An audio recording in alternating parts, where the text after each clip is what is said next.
boodskap vanoggend, as ek 'n titel daaraan kan gee, is Church, turn your eyes again to the right place. Turn your eyes again to the right place.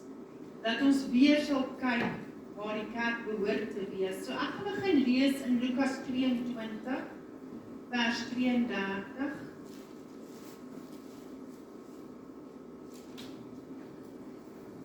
Ek gaan dit net eers in Engels lees. And the Lord said, Simon, Simon, indeed Satan has asked for you that he may sift you as wheat, but I have prayed for you that your faith should not fail. And when you have returned to me, strengthen your brothers. Die Engels sê 22 vers 32. En die Here sê, Simon, Simon, kyk, die Satan het vurig begeer om julle soos koring te sif. En hy sê nie, die Satan het vurig begeer om jou, Petrus, soos koring te sif. Hy sê, die Satan het vurig begeer om julle. So hy verwys na al die disippels, na al die geregtiges in Christus. Maar dan praat hy spesifiek met Simon. En hy sê, Simon, Simon, kyk, die Satan het vurig begeer om julle almal soos koning te sif.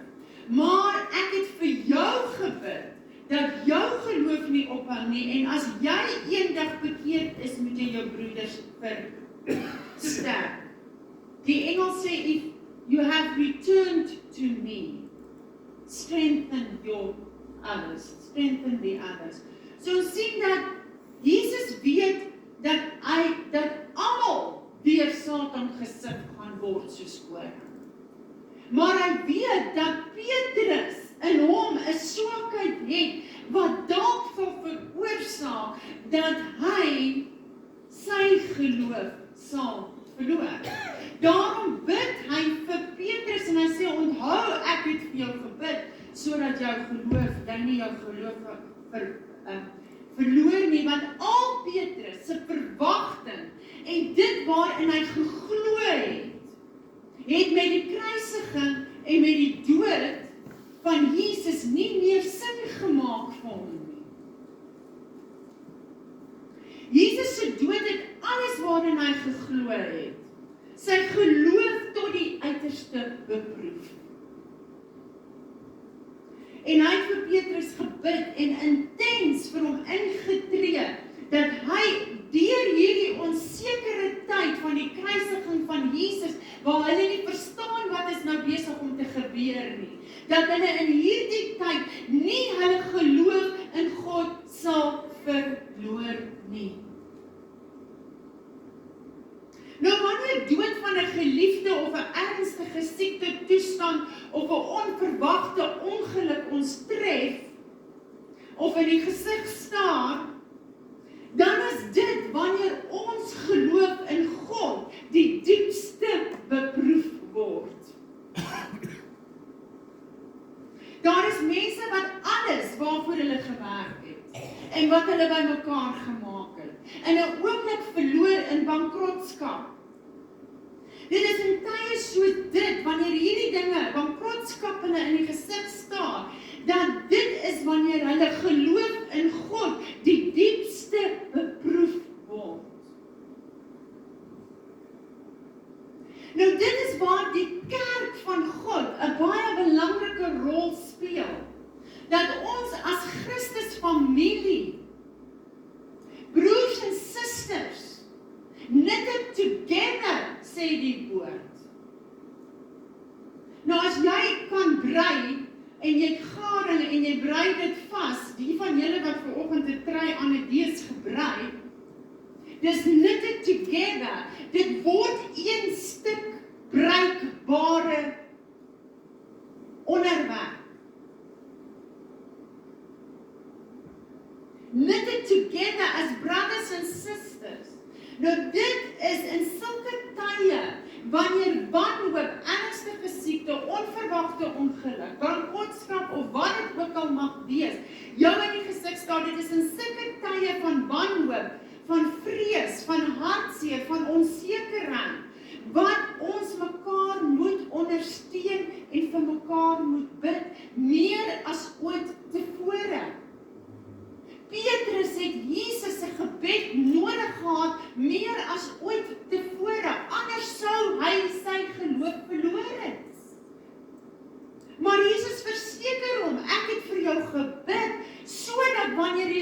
sekere tyd in jou lewe kom, en hierdie probleme, dat jy nie jou geloof in my sal verloor nie. Want mense bevind hulle in krisistye. En God het die kerk by mekaar gesit, dat die kerk vir mekaar sal bid, vir mekaar sal intree. Ernstige krisisse in mense se lewe maak hulle swak. Dit maak hulle swak. En dan kom Satan, want wanneer jy swak is, kan hy inkom. Dan kom hy in en hy wil jou sif soos koring. En wat sê die woord van wanneer ons gesif word soos koring? Want koring is die graankorrels en die kaf is die blare en stokkies. En dan word dit verwyder van mekaar en die vastigheid van die koring is wat moet oorbly, dis die vastigheid van jou geloof. Die koring wys op geloof, die vastigheid van jou geloof in Christus. Daarom kom en hy sê, hy gaan die kaf en die koring skei van mekaar, die wat verstandig is in geloof in hom, en die wat nie standvaardig is nie. Want wat gebeur met die kaf? Die wind kom en die wind waai dit weg. So wat gebeur met probleme? Al daai goedes soos 'n wind wat kom. Nou moet daar getoets word, is jy op die vaste rots? Is jy in die koring? Is jy koring? Want die koring val op die dorsvloer, maar die kaf, die blare, vlieg saam met die wind weg. En jy vlieg saam met jou probleme, en jy vlieg saam met jou siekte en jou ellende. Vlieg jy weg. En jy is nie standvastig in die geloof in God nie. En dit is in hierdie tyd, wanneer jy swak is, want ons almal gaan in 'n tyd van ons lewe kom, waar jy gaan swak wees, deur omstandighede, bitter swaar omstandighede. Dit is dan wanneer die kerk, broeders en susters, mekaar in hierdie krisistyd in gebed moet oplig en mekaar moet optel. Hy sê, for Satan has asked for you. He is waiting when you are vulnerable. Hy wag vir jou, vir daai oomblik wat jy vulnerable is. That he may sift you as wheat, but I have prayed for you that your faith should not fail. Dit is tyd dat die kerk weer terugkeer na die belangrike rede waarom ons as gelowiges saamkom. Ons het van die kerk 'n verskriklike entertainment organisasie gemaak. Verskriklik entertainment. It is not about entertainment. The church of God is the body of Christ, en die kerk moet daar wees vir mekaar.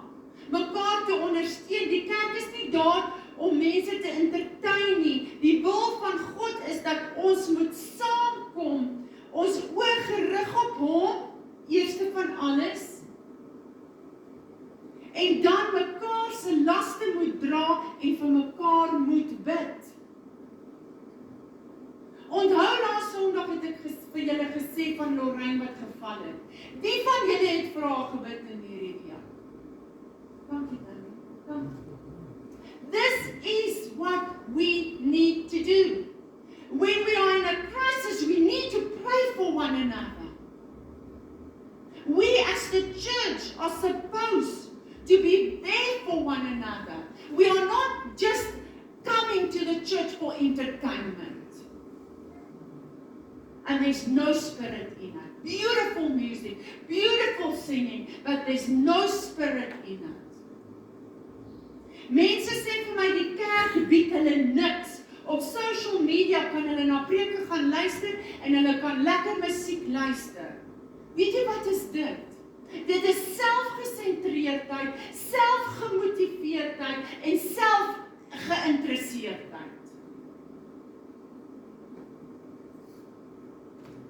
Hulle mis die doel van die kerk. Dat ons moet deel in mekaar se hartseer en pyn en vrese. En ons moet saam God aanbid, loof en prys. Jy weet nie, een persoon kan nie 'n weermag oorwin nie. Sorry, dit is onmoontlik. Een persoon kan dit nie. Daar is 'n weermag, 'n Satan wat wil kom om die kinders so sif en koring te kom sif. Hy wag vir 'n opportunity. Hy wag om jou uit God se geloof te vat. En die enigste manier hoe mense God, wanneer krisisse kom, wanneer 'n tornado kom, wanneer een of ander ding gebeur, dan sê hulle, waar is God, né? Want is in daai tyd wat jy getoets word. En ons het nodig om as 'n kerk saam te staan, een te word, mekaar te ondersteun, vir mekaar te bid, dan word ons 'n magtige eenheid, soos hierdie tyd wat iets vir my vanoggend kan beteken, en my kan warm maak terwyl ek koud is.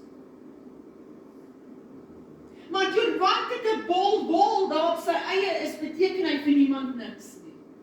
Beteken 'n bol vir enigeen van julle iets? Nee.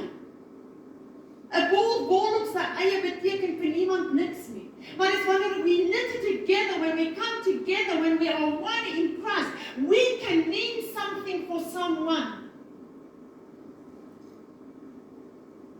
Jesus sê vir Petrus, and when you have returned to me, strengthen your brothers.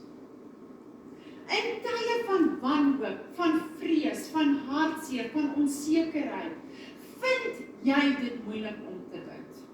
Wie kan daar op hande opsteek? Oh boy, jy vind dit moeilik om te bid. Jy vind dit moeilik om God te loof en prys.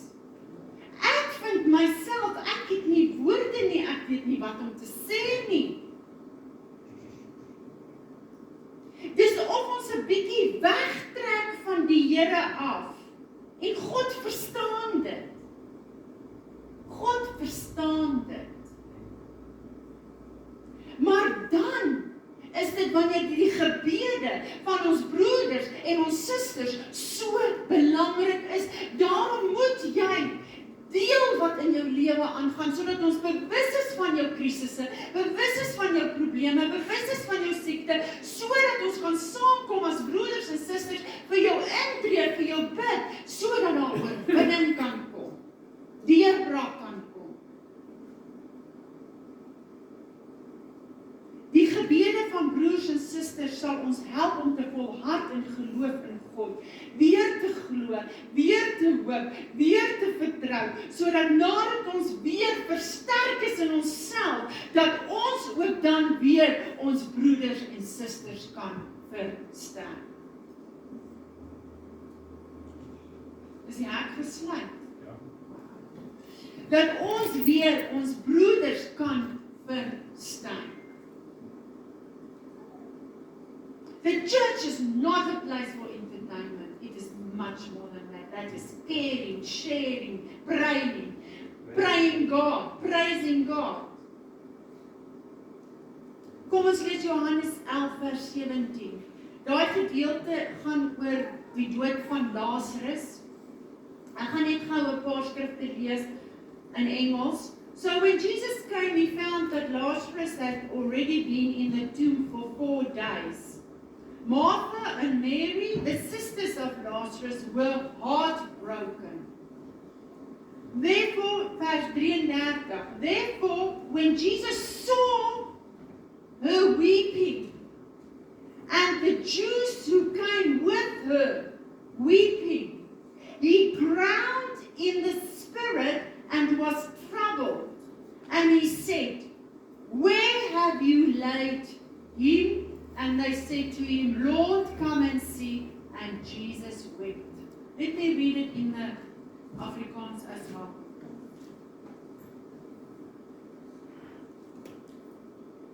Johannes 11, vers 33.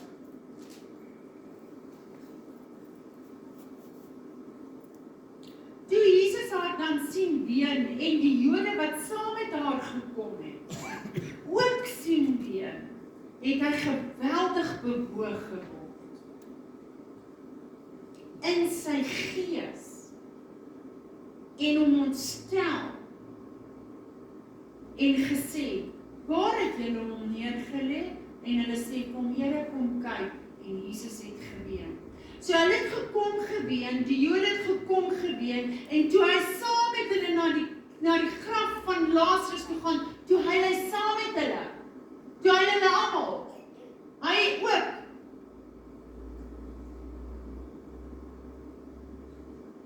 Jy sien, Jesus had great sympathie.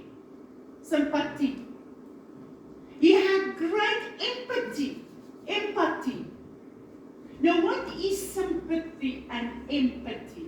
The church of God needs to return to empathy and sympathy for one another. We have become a me, myself church, and entertainment is all that it's all about. Most churches. It's not about entertainment. Empathy is the ability to understand and share the feelings of another. Met ander woorde, om te verstaan wat iemand anders deurgaan en om deel te hê. Hoe kan jy deel daarin hê? Deur vir hulle te bid.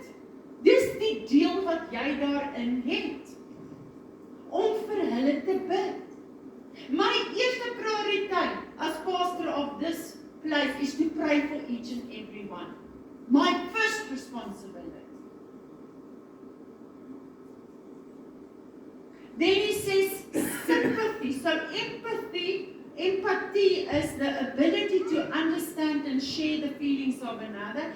Sympathy is the feeling of pity and sorrow for someone else's misfortune. Met ander woorde, iets gebeur met jou, jy stamp jou kar op, jy was in 'n ongeluk, die hele kar is afgeskryf, jy het nie versekering nie, nou is jy sonder vervoer, om daai pity, sorrow, vir iemand anders se misfortune te voel. Jy moet geraak voel daardeur, as dit jou broeder en jou suster is. Jy moet geraak voel. When Jesus saw Mary weeping, and the Jews who came with her, he was so touched in his spirit that he wept with them. Die Engels sê ground in his spirit. Dit beteken an expression of pain that goes beyond mere physical pain. Nou iemand wat al in die dood afgestaan het, weet wat se pyn dit is. Dis erger as fisiese pyn. Dis hier binne pyn. Dis die pyn wat Jesus op daai oomblik vir Mary en vir Martha gevoel het en vir haar hele klomp mense saam met haar. Hy het empathy en sympathy gehad.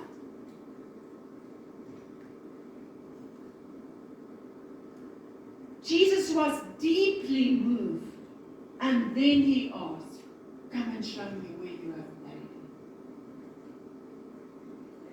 And they took him to his grave. Now, Hebreërs 10 vers 24. Hebreërs 10 vers 24. Die Engels sê, "Let us consider one another in order to stir up love and good works, not forsaking the assembly of ourselves together, as is the manner of some, but exhorting one another, and so much the more as you see the day approaching." What is the day? The day of the bridegroom. Hebreërs 10:24. Kom ek lees dit vir julle in die Afrikaans. En laat ons op mekaar ag gee. Ons lewe nie so dat ons nie eers weet wat in ons broeders en susters se lewe aangaan nie, maar dat ons op mekaar ag gee om tot liefde en goeie werke aan te spoor.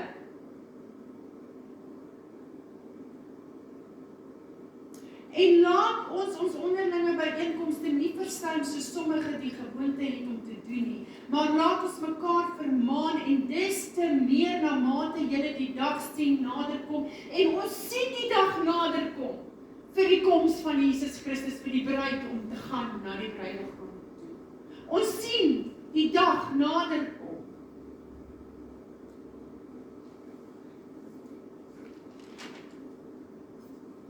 Dan sê hy,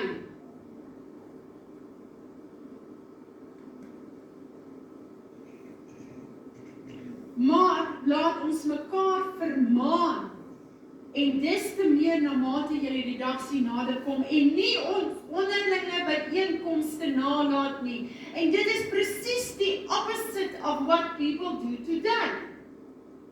Hier sê hy so duidelik vir die kerk, moenie wegbeweeg en 'n bolletjiebol op jou eie wees nie. As jy 'n bolletjiebol op jou eie is by die huis, beteken jy niks vir niemand nie.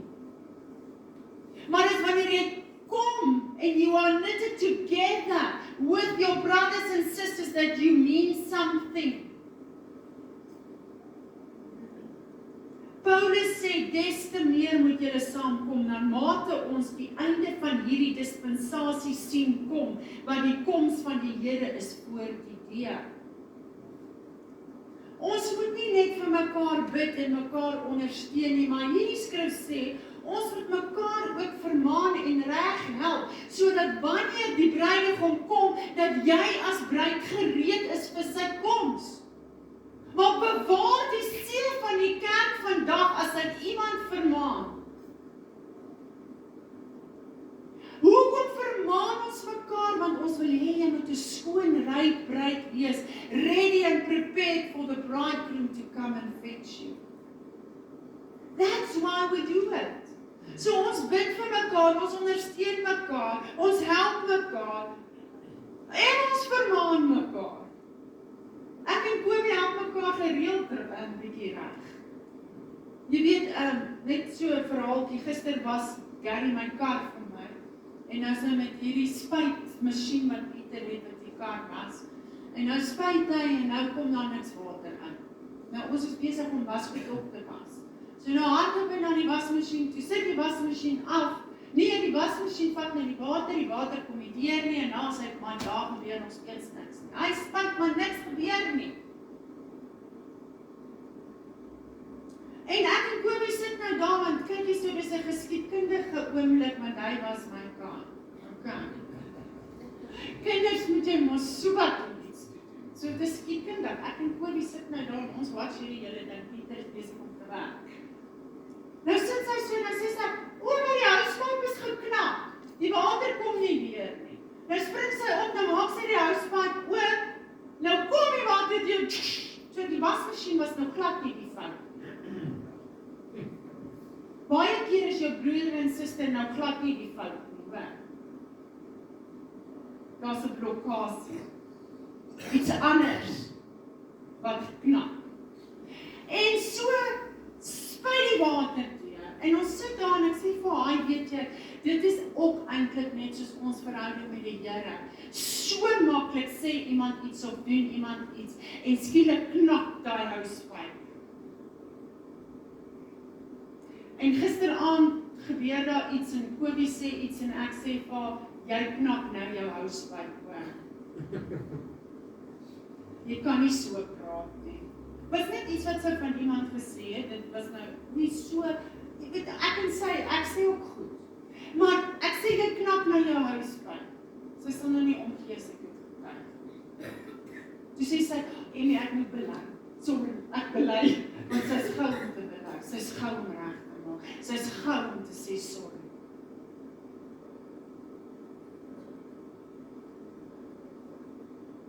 Ons moet mekaar vermaan.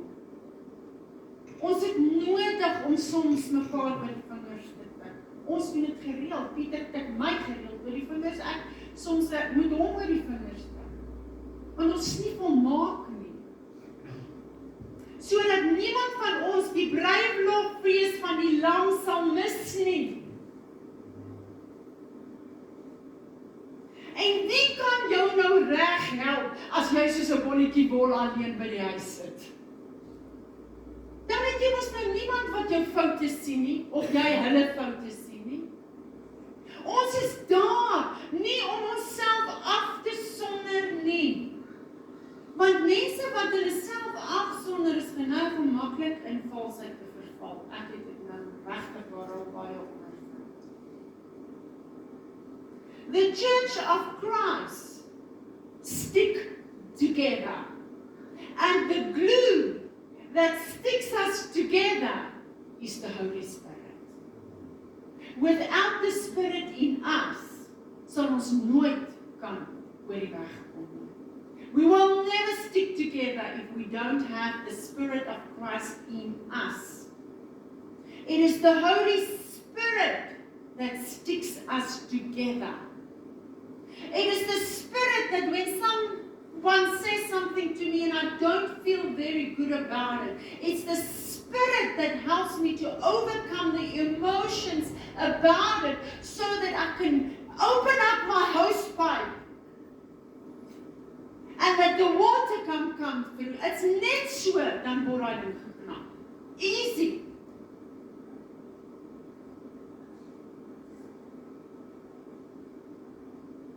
This is the desire of Christ, that we will be one. Read John 17. Lord, I pray that they will be one as you are one with me and I am with you, so that they all will become one with us. This is the desire, that we will become one, not klomp bolletjies vol oral op sy eie nie, but one useful thing for God or person. You know what Proverbs 18:1 says? I was once devastated by some place I work, and I was praying a lot about these people, and the Lord gave me this scripture, Proverbs 18:1. They also don't believe in going to church. They're all a little bolletjie vol by themselves at home, and al die kerk is verkeerd, en al die mense is verkeerd, and we are so self-righteous. But so impossible to get along with. And I was praying about it, I couldn't take it anymore, and I was praying about it, and the Lord gave me Proverbs 18:1. He says, for a man who isolates himself, seek his own desires. He rages against all wise judgment. A fool is he who has no delight in understanding. Hulle verstaan nie, hy's 'n fool, want hy verstaan nie wat God se wil is nie. He isolates himself. He says, but he expresses his own heart. So hy openbaar eintlik sy eie hart, en dit is nie mooi nie. Dis nie mooi nie. It is not wise for us to isolate ourselves. Christ is the head, and the body is the church, and this is the heart of God in Christ. Vertrou op die Here en moenie dat jou geloof in God wankel nie. Ek wil vanoggend afsluit met hierdie laaste gedagte rondom die kerk. Hy sê, en ek het vir jou gebid, weet jy wat? Sal julle asseblief van vandag af meer as ooit tevore bid vir julle broers en susters dat hulle nie hulle geloof sal verloor nie. Want dit is nodig om dit te bid. Want hy sê, vertrou op die Here en moenie dat jy jou geloof in God wankel nie. Selfs in onmoontlike omstandighede. Hier is Israel, hulle is bevry van Farao. Hulle is op pad na die promised land toe. Hier is die hele volk op pad. Maar skielik toe hulle omkyk, is Farao en al sy horses and chariots all behind them, following them to bring them back to captivity. Let me tell you something, Satan is always busy with his horses and chariots to come and run after you to take you back to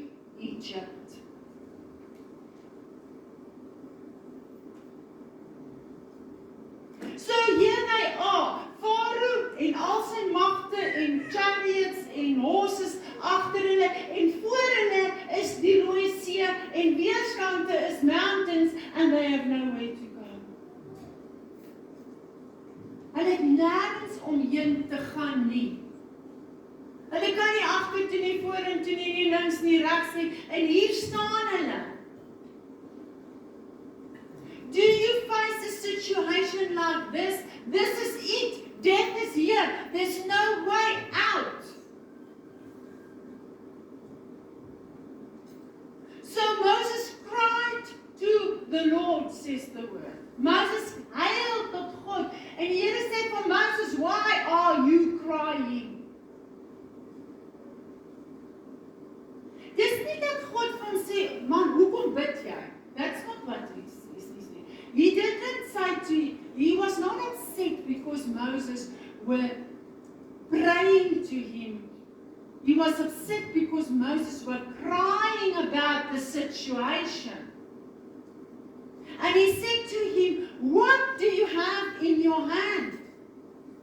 Tell the people. He says, Lord, and the Lord said to Moses, why do you cry to me? God, tell the children of Israel to go forward.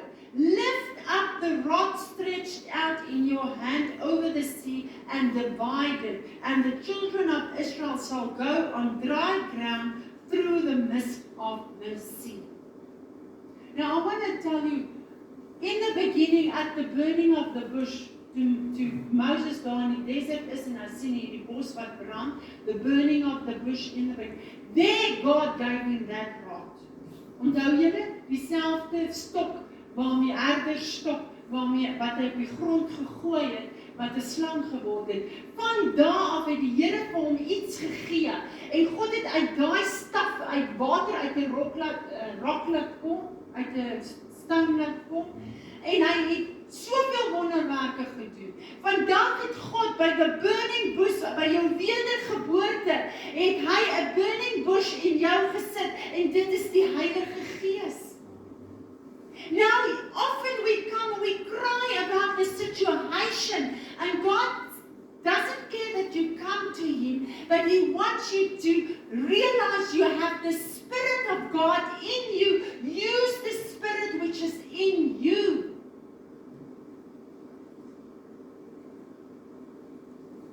In the beginning, when we got born again, we had our burning bush experience. Want ons lees in Johannes. Wil ek vir julle lees? Want jy sien, die wêreld het nie die gees van God nie. Nou nie neergeskryf nie, maar ek gaan dit nou kry. Die wêreld het nie die gees van God nie, maar julle het. I say, for the Spirit of truth whom the world cannot receive, because it neither sees Him nor knows Him, but you know Him, for He dwells with you and will be in you. You have the Spirit of God in you. Sometimes you have to pray, Lord, I have the Spirit. What can the Spirit do in this situation?